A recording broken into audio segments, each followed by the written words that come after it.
Order. Question number 2, Andrew Bailey.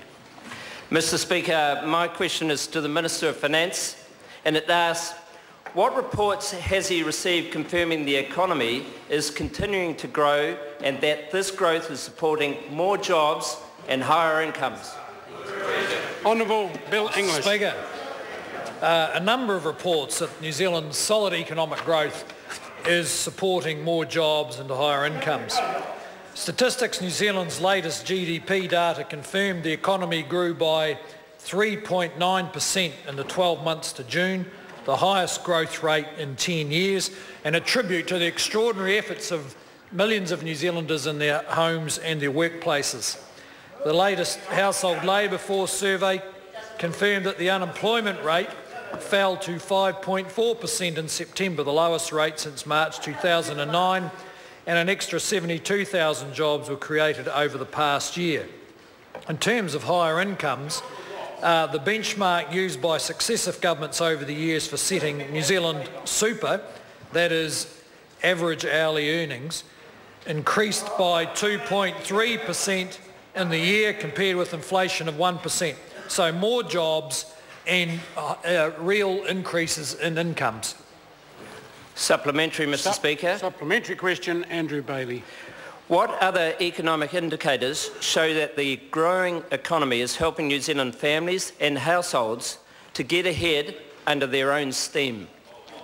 Honourable Bill English. Well, Mr Speaker, at any given time there's economic indicators that illustrate the challenges for New Zealand, say, for instance, falling dairy prices, and there are others that are positive for families and households.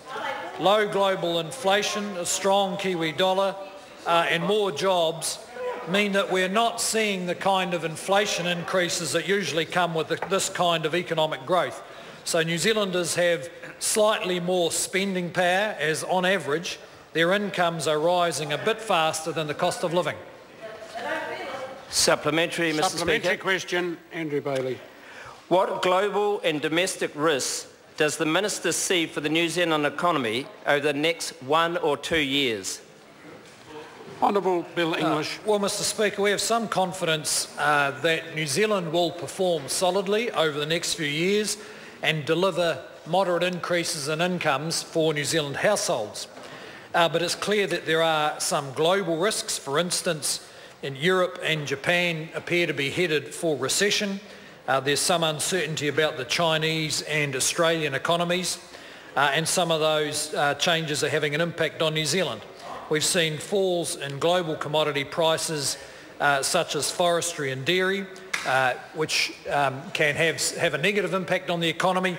We've also seen falls in the price of oil, which will have a positive impact, particularly for households at the petrol pump. However, we believe the New Zealand economy is sufficiently resilient to handle these global challenges. Supplementary, Mr Speaker. Supplementary question, Andrew Bailey. What are the implications for government revenue of the lower growth in the nominal or dollar value of New Zealand's economic output? Well, Mr. Honourable Speaker, Bill English. the lower nominal growth that comes from, particularly in this current year, from a drop in our terms of trade, will affect farm and company incomes and also some wages. We expect that this is likely to flow through to the government's books in smaller than forecast increases in revenue. This reinforces the need for government to continue controlling its spending and focusing on returning to surplus next year. We're also focused on reducing net debt to below 20% of GDP by 2020. The Treasury will include its best assessment of these circumstances in the half-year update next month. This is an unusual combination of economic circumstances, but we believe the strength of the economy and constrained government spending can deliver a surplus when the final accounts are published around this time next year. Order. Order. Question. Order. Question number 3, Andrew Little. Thank you, Mr Speaker. My question is to the Prime Minister and